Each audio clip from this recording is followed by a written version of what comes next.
کے علاوہ ایک رائے یہ بھی ہے کہ جس جنت میں حضرت آدم علیہ السلام قیام پذیر تھے وہ دائمی جنت نہیں، کیونکہ انہیں حکم دیا گیا تھا کہ وہ ایک خاص درخت کا پھل نہ کھائے، اور دوسری وجہ یہ ہے کہ اس جنت میں حضرت آدم علیہ السلام پر نیند بھی طاری ہوئی، انہیں وہاں سے نکالا بھی گیا، اس میں ابلیس داخل ہوا۔ یہ تمام چیزیں اس بات کا ثبوت ظاہر کرتی ہے کہ وہ جنت المأویٰ میں قیام پذیر نہیں رہے۔ یہ قول ابی بن کعب، حضرت عبداللہ بن عباس، وہب ابن منبع، سفیان بن عینیہ رضی اللہ عنہم کا بیان کرتا ہے۔ ابن قتیبہ نے المعارف میں اسی قول کو پسند کیا ہے۔ قاضی مقرر بن سعید البلوتی نے بھی اپنی تفسیر میں اسے نقل کیا ہے اور اس پر ایک مستقل کتاب تصنیف کی ہے۔ اسی روایت کو حضرت امام اعظم ابو حنیفہ اور ان کے اصحاب رضی اللہ عنہم کے حوالے سے بیان کیا گیا ہے۔ اسے ابو عبداللہ محمد بن عمر رازی بن خطیب رے نے اپنی تفسیر میں ابو القاسم بلخی اور ابو مسلم اصفہانی کے حوالے سے نقل کیا ہے، اور امام قرطبی نے بھی اپنی تفسیر میں معتزلہ اور قدریہ کے حوالے سے اس قول کو نقل فرمایا ہے۔ دراصل یہ قول موجودہ توراۃ سے لیا گیا ہے، اور اس مسئلے میں جن لوگوں نے اختلاف کیا ہے ان میں ابو محمد بن حزم نے اپنی کتاب الملل والخل میں، اور ابو محمد بن عطیہ اور ابو عیسیٰ زمانی نے اپنی تفاسیر میں ایک الگ رائے پیش کی ہے۔ ابو القاسم راغب اور قاضی ماوروی نے اپنی تفسیر میں ایک اور رائے پیش کی ہے۔ قاضی ماوردی فرماتے ہیں کہ جس جنت میں آدم علیہ السلام و حوا علیہ السلام کو ٹھہرایا گیا، اس کے بارے میں علماء کا اختلاف ہے۔ ایک قول تو یہ ہے کہ وہ جنت الخلد ہے، اور دوسرا قول یہ ہے کہ وہ جنت الخلد نہیں بلکہ ایک ایسی جنت تھی جسے خاص انہیں کے لیے اللہ تعالیٰ نے تیار کیا تھا، اور اسے ان کے لیے آزمائش کا بنایا تھا۔ اور جنت الخلد دارا بدلہ نہیں بلکہ دار جزا ہے۔ پھر اس میں بھی علماء کا اختلاف ہے کہ یہ جنت زمین پر ہے یا آسمان پر۔ حضرت حسن بصری رحمۃ اللہ تعالی علیہ کا قول یہ ہے کہ وہ جنت آسمان میں تھی، کیونکہ اللہ تعالیٰ نے حضرت آدم و حوا علیہ السلام کو اتر جانے کا حکم دیا تھا۔ ابن یحییٰ کا قول یہ ہے کہ وہ جنت زمین پر تھی، کیونکہ اللہ تعالیٰ نے جب حضرت آدم و حوا علیہ السلام کو اس جنت میں داخل فرمایا، انہیں منع فرمایا کہ وہ اس خاص درخت کے قریب نہ جائے، اور یہ دونوں کے لیے ایک آزمائش تھا، اور دارالخلد آزمائش گاہ نہیں، اور دخول جنت اور آزمائش اس وقت کے بعد واقع ہوا جب ابلیس کو سجدے کا حکم دیا گیا تھا۔ اللہ عالم۔ اس آیت کے بارے میں یہ گفتگو علماء نے اپنے بیان کی ہے، تو گویا آیت کے بارے میں 3 نظریے ہوئے۔ نمبر 1 یہ کہ وہ جنت الخلد ہے۔ نمبر 2 یہ کہ وہ ایک الگ جنت تھی جو زمین پر آزمائش گاہ قرار پائی ہے، اور نمبر 3 یہ کہ اس سلسلے میں خاموشی اختیار کی جائے۔ اسی لیے ابو عبداللہ رازی اپنی تفسیر میں اس مسئلے میں 4 اقوال لائے ہیں۔ 3 تو وہی ہے جنہیں ماوردی نے نقل کیا ہے، اور چوتھا قول تو توقف کا ہے۔ اس سلسلے میں ایک 5واں قول بھی بیان کیا جاتا ہے کہ اگر وہ جنت ہے وہ آسمان میں، لیکن جنت المأویٰ نہیں ہے۔ یہ قول ابو الجبائی سے نقل کیا جاتا ہے۔ جن لوگوں نے دوسرے قول کو اختیار کیا ہے دوسروں پر یہ اعتراض کرتے ہیں کہ اس میں تو کوئی شک نہیں کہ جب ابلیس نے ہم کو عدولی کی اور سجدہ کرنے سے انکار کر بیٹھا، اللہ تعالیٰ نے اسے اپنے حلیم قدس سے دور کر دیا۔ یقیناً یہ ایک ایسا اٹل حکم تھا جس کی کسی صورت مخالفت نہیں ہو سکتی تھی۔ اسی لیے اللہ تعالیٰ نے سورہ الاعراف میں 2 جگہ اور سورہ صاد میں اپنی آیت نازل فرمائی۔ ہاں کی ضمیر جنت کی طرف راجع ہے، یا پھر آسمان یا گھر اس کا مرجع ہے۔ ہاں ضمیر کا مرجع جو بھی ہو، اس سے تو بہرحال انکار ہی نہیں کہ وہ اس جگہ سے تقدیری طور پر ہمیشہ کے لیے اتار دیا گیا اور اسے نکال دیا گیا۔ اب نہ تو وہ وہاں مستقل ٹھہر سکتا ہے اور نہ وہاں سے گزر سکتا ہے۔ وہ کہتے ہیں سیاق کلام سے یہ حقیقت بھی بالکل واضح ہے کہ شیطان نے حضرت آدم علیہ السلام کو بہکایا اور اسے مخاطب ہو کر کہا۔ سورہ طٰہٰ کی آیت ہے اور سورہ الاعراف کی بھی آیت ہے، اس میں اللہ تعالیٰ نے اس کے بارے میں آیتیں اتاری، اور ظاہر ہے کہ یہ گفتگو ابلیس نے حضرت آدم علیہ السلام سے اس وقت کی جب وہ جنت میں ان کے ساتھ تھا۔ اس سوال کا جواب یہ دیا جاتا ہے نمبر 1، ابلیس کا حضرت آدم اور حوا علیہ السلام کے ساتھ جنت میں ہونا ممکنہ نہیں ہے، کیونکہ اسے جنت میں رہائش پذیر ہونے سے روکا گیا تھا، تاکہ گزرنے پر بھی پابندی لگا دی گئی تھی۔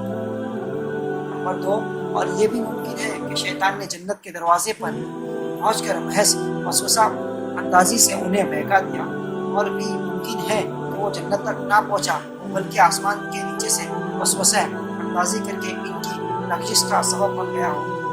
یہ تینوں آراء نظر و فکر کی محتاج رہی۔ جو حضرات کہتے ہیں کہ جس جنت میں حضرت آدم علیہ السلام قیام پذیر رہے زمین پر تھی، ان کی دلیل وہ روایت ہے جسے عبداللہ بن احمد نے سیادات میں حنبہ بن خالد، حماد بن سلمہ، حسن بصری، یحییٰ بن ثمرہ سعدی اور حضرت ابی بن کعب سے روایت کیا ہے کہ جب حضرت آدم علیہ السلام کے وصال کا وقت قریب آیا تو آپ کو جنت کے انگوروں کے کھانوں کی خواہش ہوئی۔ آپ کے بیٹے اس کی تلاش میں نکل کھڑے ہوئے، راستے میں کی فرشتوں سے ملاقات ہو گئی۔ فرشتوں نے ان سے پوچھا کہ کہاں کا ارادہ ہے؟ انہوں نے بتایا کہ ہمارے والد حضرت آدم علیہ السلام کی میری تمنا ہے کہ جنت کے انگور کھائیں۔ فرشتوں نے کہا واپس آؤ، بس تم اپنے مقصد تک پہنچ گئے۔ تو حضرت آدم علیہ السلام کی اولاد کو لے کر حضرت آدم علیہ السلام کی خدمت میں جا پہنچے۔ کی روح قبض کی، انہیں غسل کیا، خوشبو لگائی، کفن پہنایا، اور حضرت جبرائیل علیہ السلام کی ابتدا میں سب نے نماز جنازہ ادا کی، اور فرشتوں نے حضرت آدم علیہ السلام کے بیٹوں کو بتایا کہ جب تم میں سے کوئی انسان فوت ہو جائے تو اس کی تجہیز و تدفین کا یہ طریقہ ہے۔ یہ حدیث اپنی سند اور تمام الفاظ کے ساتھ بعد میں اس وقت ذکر ہوگی جب حضرت آدم علیہ السلام کی وفات کا تذکرہ کیا جائے گا۔ دوستوں، لوگ کہتے ہیں کہ اگر وہ جنت دنیا پر نہ ہوتی اور اس تک پہنچنا ممکن نہ ہوتا تو حضرت آدم علیہ السلام انگور کھانے کی خواہش کیوں کرتے اور ان کے بیٹے جنت کی تلاش میں کیوں نکلتے؟ اس سے اندازہ ہوتا ہے کہ جس جنت میں تخلیق کے بعد آپ قیام پذیر رہے وہ آسمانوں پر نہیں بلکہ زمین پر تھی۔ اللہ اعلم۔ اور ایک دلیل یہ بھی ہے کہ آیت وَيَا آدَمَ اسْكُنْ أَنْتَ وَزَوْجُكَ الْجَنَّةَ کے لفظ الجنہ کا الف لام نہ تو عموم کے لیے نہ باہو و لفظی کے لیے ہے بلکہ یقینی طور پر باہو و ذہنی کے لیے ہے، لہذا جنت سے مراد آسمانی جنت لینا صحیح نہیں۔ اگرچہ الجنتا کا الف لام باہو ذہنی ہے لیکن سیاق کلام بتاتا ہے کہ الجنہ سے مراد جنت ارضی ہے، کیونکہ حضرت آدم علیہ السلام زمین سے پیدا کیے گئے اور یہ کہیں بھی نہیں کہا گیا کہ پیدائش کے بعد انہیں آسمان کی طرف بلایا گیا، چونکہ آپ زمین کے خمیر سے پیدا کیے گئے۔ اس لیے اللہ تعالیٰ نے فرشتوں کو بتایا۔ سورہ بقرہ کی آیت میں کہتے ہیں کہ آیت کریمہ میں لفظ الجنہ کا الف لام نہ عموم کے لیے ہے نہ معقول و لفظی کے لیے بلکہ یقینی طور پر معقول ذہنی کے لیے ہے، جس پر یہ سیاق کلام دلالت کرتا ہے، اور یہاں اس سے مراد ایک زمینی باغ ہے۔ ان کا کہنا ہے کہ اتر جانے کا حکم آسمان سے نزول پر دال نہیں ہے، کیونکہ سورہ ہود میں اللہ تعالیٰ فرماتا ہے کہ ایک آیت ہے جس کریمہ کی اگرچہ احبت کے الفاظ آئے ہیں لیکن یہاں آسمان سے اترنا مراد نہیں، بلکہ یہ ارشاد اس وقت ہوا جب حضرت نوح علیہ السلام کی کشتی جو جودھی پہاڑ پر کھڑی ہوئی اور زمین سے پانی خشک ہو گیا کہ اب کشتی سے زمین پر آؤ اور اپنے ساتھ دوسروں کو بھی لے آؤ۔ اس طرح قرآن مجید میں ایک اور جگہ ارشاد ربانی ہے، سورہ بقرہ کی آیت میں ہے۔ اسی طرح حدیث اور لغتی کتابوں سے بھی بہت ساری مثالیں پیش کی جا سکتی ہیں۔ کہتے ہیں یہ کہنے میں کوئی بات نہیں بلکہ کریم قیاس یہی بات ہے جس جنت میں حضرت آدم علیہ السلام کو ٹھہرایا گیا وہ تھی تو زمین پر، لیکن باقی زمین کی نسبت قدرے بلند جگہ پر تھی، اور اس میں انواع اقسام کے درخت، پھل، سائے، سبزہ اور دوسری کئی نعمتیں موجود تھیں، اس طرح کے فرمان خداوندی سورہ طہ میں ہے، یعنی نہ تو وہاں پیاس کا خوف ہوگا اور نہ جسم کو سورج کی تپش سے واسطہ ہوگا، بلکہ موسم نہایت ہی خوشگوار ہوگا، نہ زیادہ سردی ہوگی نہ گرمی ہوگی۔ حضرت آدم علیہ السلام اس عرضی جنت میں رہے یہاں تک کہ انہوں نے ممنوع پھل کھا لیا تو انہیں اتار دیا گیا ایک ایسی زمین کی طرف جہاں شکاوت و بدبختی خیمے ڈالے ہوئے تھے، جہاں تھکاوٹ اور درماندگی تھی، جہاں صحیح کوشش اور ابتلا و آزمائش تھی، جہاں کا ہر لمحہ امتحان تھا، جہاں کے رہنے والے دین، اخلاق، اعمال، تمناؤں اور ارادوں اور اقوال و افعال میں ایک دوسرے سے مختلف تھے، جیسا کہ اللہ تعالیٰ نے سورہ بقرہ کی آیتوں میں فرمایا۔ لیکن اس سے یہ لازم نہیں آتا کہ جس جنت میں حضرت آدم علیہ السلام کو نکل جانے کا ملا وہ آسمان پر واقع ہے، کیونکہ اس طرح تو پھر ماننا پڑے گا کہ بنی اسرائیل بھی آسمان پر تھے، جیسا کہ اللہ تعالیٰ نے سورہ الاسراء میں فرمایا ترجمہ، اور ہم نے حکم دیا فرعون کو غرق کرنے کے بعد بنی اسرائیل کو کہ تم آباد ہو جاؤ اس سرزمین میں، بس جب آئے گا آخرت کا وعدہ تو ہم لے آئے تمہیں سمیٹ کر۔ اس سے تو کسی کو اختلاف نہیں کہ بنی اسرائیل زمین پر تھے نہ کہ آسمان پر۔